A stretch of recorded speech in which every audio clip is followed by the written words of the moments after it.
Today on This Old House, New house wrap will help keep the house warmer and drier. our 1890s house is now wide open front to back. Fall is a great time for dividing and relocating plants, and that's exactly what we're here to do today. And it's time to make the final choices for the kitchen design.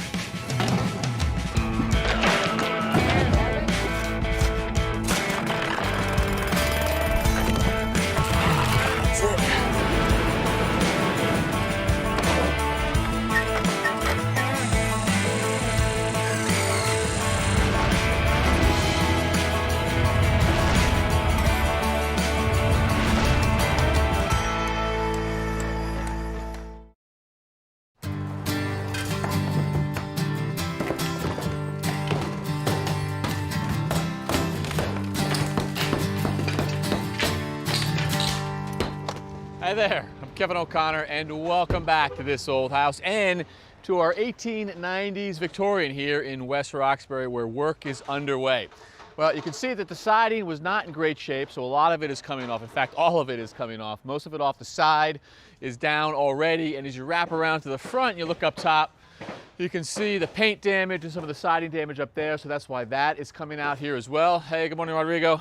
So in the front, we've got our work cut out for us. Jen's got to do something with the landscaping, something with these trip points and the hardscaping right here. And the porch, which gets saved, it's going to get an update. The homeowners want sort of more of a modern look, so maybe some cable rails, but a lot of this will go, but the porch will stay. Now inside is where most of the work is going on, and you can see some of the things that we are saving. So this beautiful staircase, it's been protected because that's staying in place. A lot of the windows are going, but not all of them. This stained glass one here in the foyer stays. And then as you come into the front room here, you'll see that we've got high ceilings, decent moldings. The homeowners love this, so this room pretty much stays the same. But then as you go to the back of the house, you can see they're going for the open floor plan.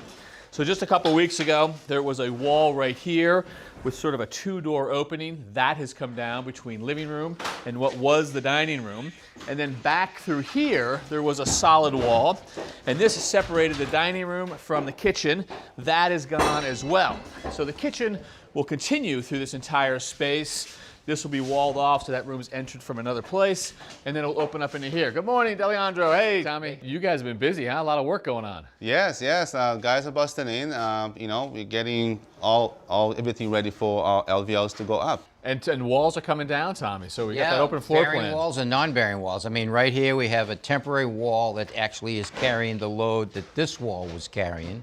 These other walls that came down weren't bearing, so you notice there's no temporary wall. So what is going back up? What are you guys thinking about in terms of if a bearing wall comes down, we got to support it, right? Yeah, we got to support it. So we have a triple beam LVL. It's going to go across, picking up a load right from that point, So it's going to come up over there, picking up the load of this joist, and it's going to tie into a second beam that's going to go from the outside wall into this point over here. So this will be our second point of load. Gotcha. So not a post here, because you want everything opened up. Yes. So it's got to hang off of something. Right. Well, down below there's a bearing beam with lally columns in the basement.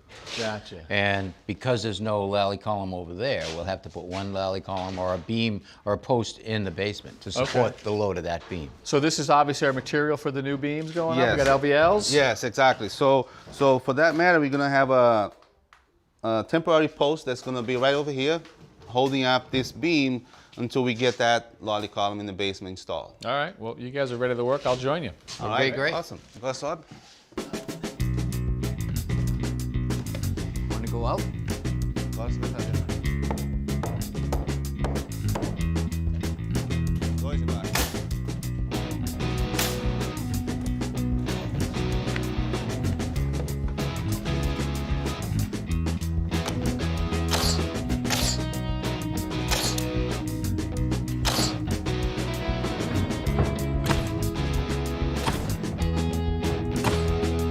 Down. Yep.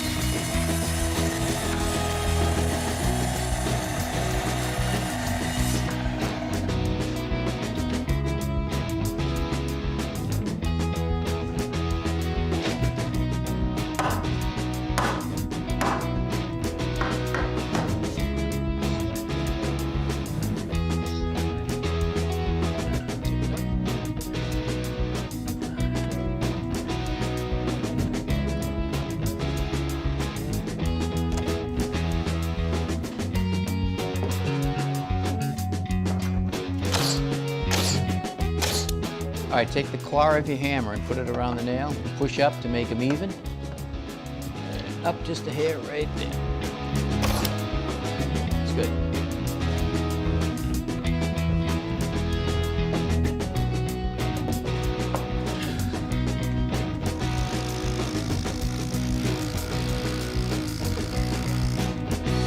Boy, what a difference, huh? Yeah, that looks great right already. Wide open. I like it. It's beautiful. Nice work, boys.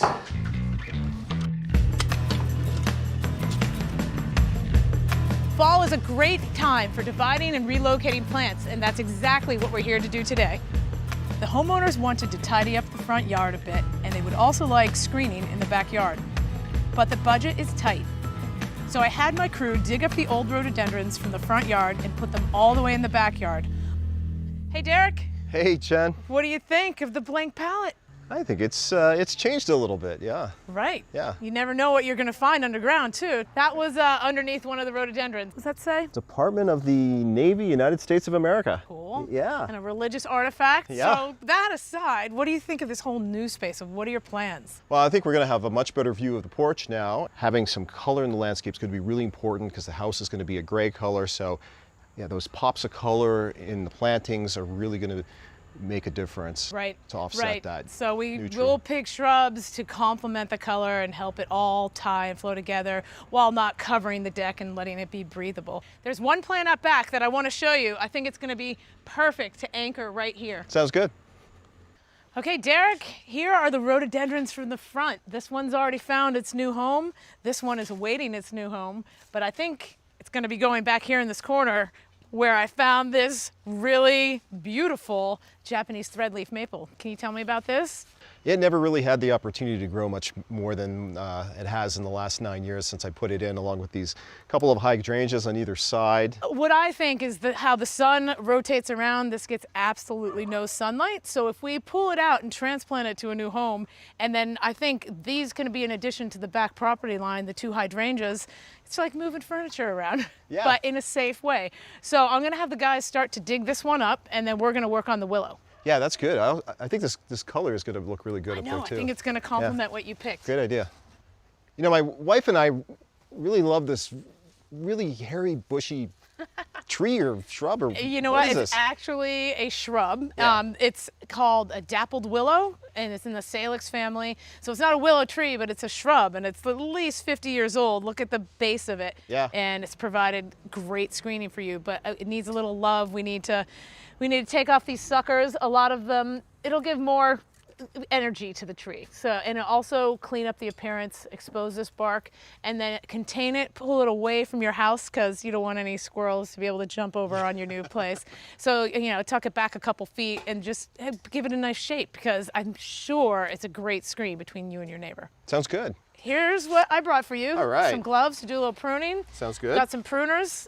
Okay, so basically what you do, I want to take a lot of these suckers off to expose this bark and give a little more energy to the tree. So just get as close as you can, as close to there, and then you just snip it, right? So there's a nice clean cut.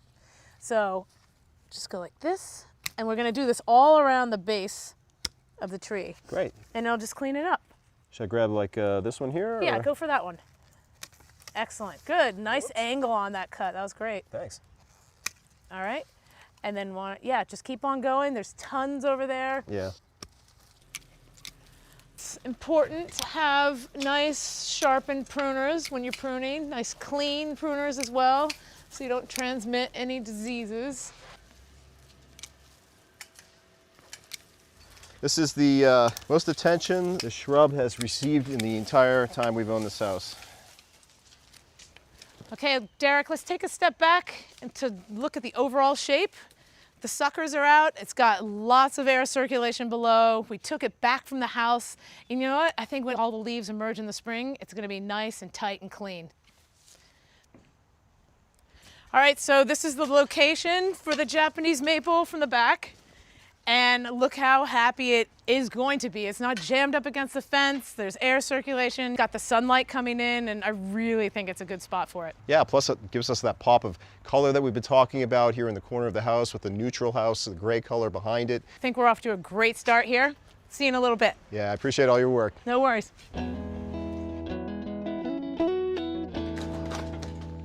right, so the guys are ripping off all the siding on the house. It was really in bad shape. You can see it up there. The paint's peeling, the boards are rotting. But look here, underneath the siding, what we're uncovering. We're uncovering different types of paper. So right here, this is a rosin paper, and this is a lightweight felt paper. And what these do is this is actually a separation from the face of the sheathing to the back side of the siding. So D'Alejandro, what's your plan for covering the sheathing before you install the siding? So we have this state-of-the-art product that we're going to be putting up on the walls. Okay. It's self-adhesive material, so it has a very good thickness to it. Yep. That way we can put it without staples or anything like that. Yeah. It's a vapor permeable material. Right. And it's also air sealed, so basically it allows the house to breathe. But it also keeps it nice and tight. Perfect, yeah, exactly. And the type of insulation that you have, you want to make sure that those cavities are kept tight because you don't want the air to move in there and lessen the R value of that insulation. And that's important. I also like the fact that it is stuck to the face of the sheathing, because the more staples you put in it, the more penetrations you can create. So that's good, and it's also nice and tight against the wall also. Yes, yeah, exactly. So that way it also eliminates all the need for all those staples, right? Right. So you want a hand getting the rest of the siding off? Yes, yes, we'll get to it right now. Okay, sounds good.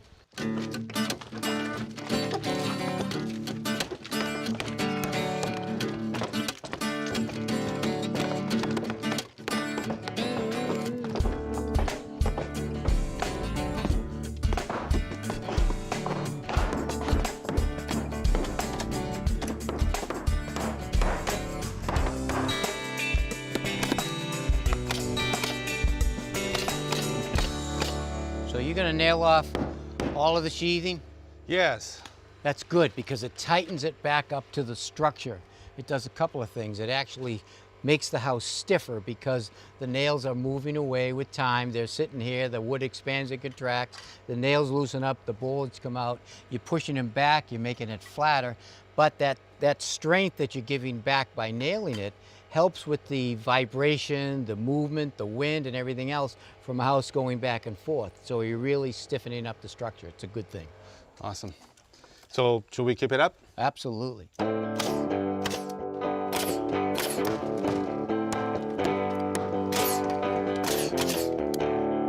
It's time for Derek and Robin to make some final decisions on their kitchen, including countertops and cabinets, and no better place to do it than at a kitchen showroom. Hey Robin, hey Derek.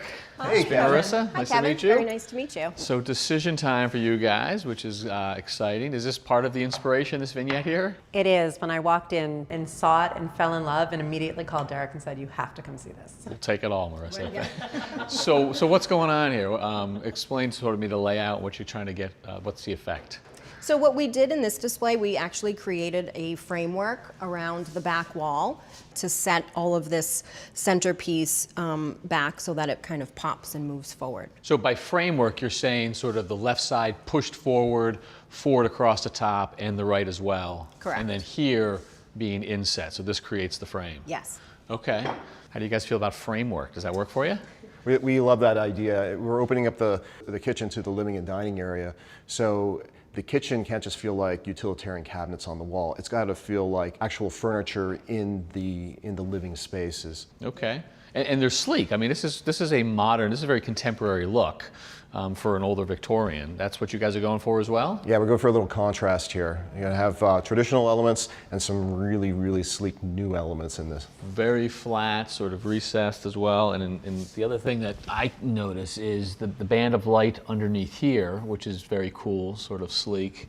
Throw some light on there. And then we've got more here, more there. Yes. So this is a metal channel that's incorporated into the construction of the cabinet. You're able to not use hardware, so it will help keep everything kind of clean and modern and minimal as well. Cool. You guys like the lighting? That works for you? I love the lights, and they can go from really cool to really warm, so depending on our mood, we can change it up. Oh, heavens, all right. It's unsettling, the mood. We have framework, we have lighting. It looks like materials and surfaces are laid out here. What have you brought us? So I put together two options. Both include a matte smooth material incorporated with some wood grain as well. So in order to create a framework, we can use a matte texture and maybe the matte black, and then do your wall cabinets in the wood grain to create a lot of depth. Both like that. What do you guys think? Yeah, we really love it because we want to create a simple black frame, and I think that matte black really accomplishes that. And then having this warm, recessed central cabinetry right above the backsplash, I think is going to make a big pop and impact. All right, framework and materials we seem to be coalescing on. Layout? Well, I have a couple schematics laid out for you, so why don't we go to the conference room and take a look? Sounds good. Great. Well, I'm excited to show you your layout today. So we talked a lot about framework and creating a furniture look, a built-in element where you're very open to your dining area. So we took the matte black and created your frame here, and then introduced your warm wood element for your recessed wall cabinets, and then tied it back down to your island as well. It's nice and open to your dining living space, and so we created an oversized island so that you really have that use of both spaces kind of as one. So this is where I see that big pop, the contrast for the first time. Does seeing it here sort of affirm your guys' decisions for you? Yes, and very clean. I love it. All right, well, you guys keep making decisions so we can get the cabinets ordered and then installed, but it's great work with homeowners where one's an architect and both are decisive, so thank you for that. And Marissa, thank you very much. My pleasure. All right. Thank you. Thanks, Kevin.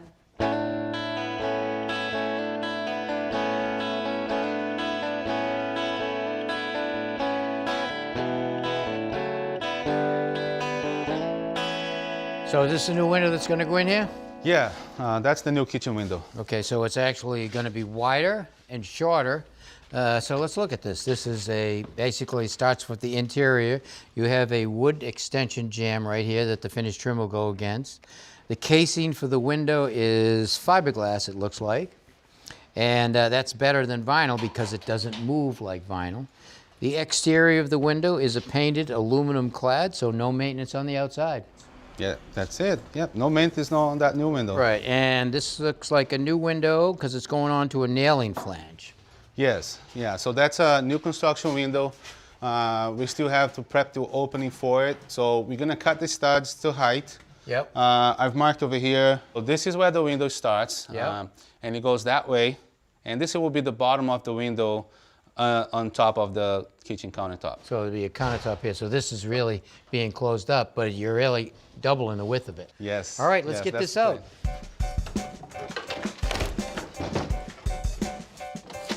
Nice.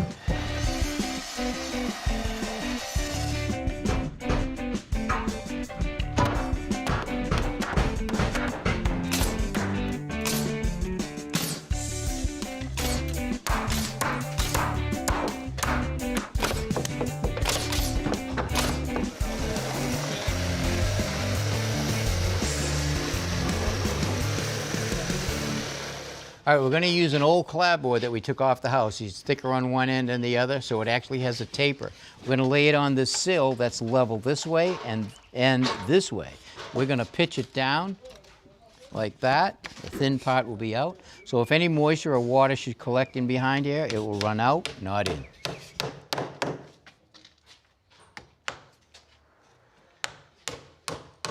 All right, let's go outside and put the wrap on. Normally, what we would do is we'd cover this whole wall with the house wrap. But we get some bad weather coming in this weekend, and we want to get this covered up so we don't get water inside. So we can cover just this section. The good thing about this house wrap, we can install it, it'll stick to the house, do what we want, and then later we can put another piece right over it, and it will stick really tight. All right, so now we're going to run this tape around the perimeter. Actually, we're going to do the bottom and the two sides, and then later we'll do the top. Now we're using this tape because this is the tape that the window manufacturer recommends, and we don't want to void the window warranty.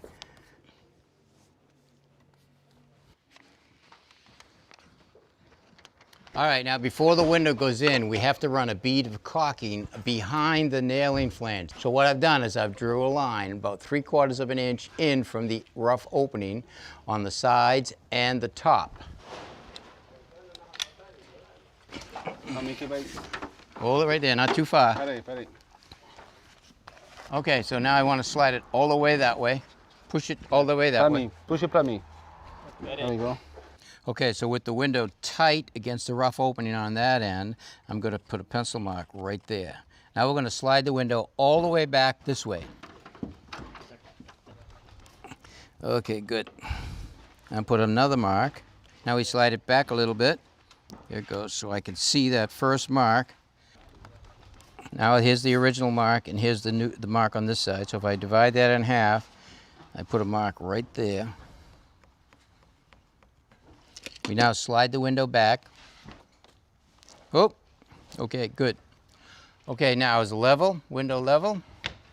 All right, we're good. Yep. All right, so now that we have the window set in the rough opening and it's level and centered, we're going to take a nail on each side of bottom, close to the bottom as we can get it, and drive one nail in on each side. Okay.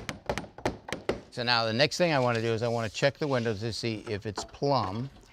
I have 67 1/4. So now if I go up, I want the tape to hook right in the center of the tape and right at that same position that I measured from on this side. The number is 67 1/4. That tells me not only is the window square, but it's plumb. All right, so the next thing we need to do is we need to check the exact measurement at the top of the window outside. Okay, 51 1/16. Now we're going to check the exact measurement in the middle of the window. It's 51 1/16. That tells us that the window is exactly parallel all the way down and straight. All right, that looks good. Now the window is nailed off. It was centered in the opening. It's cocked behind the flange on each side and across the top. It's square, level, and plumb. All right, so what have you got for us next time? So next time we're just gonna be finished with house wrapping, pop the windows in, and finish and start on the exterior window trim. All right, that's great. So until then, I'm Tom Silva I'm DeLeandro Diaz. for This Old House.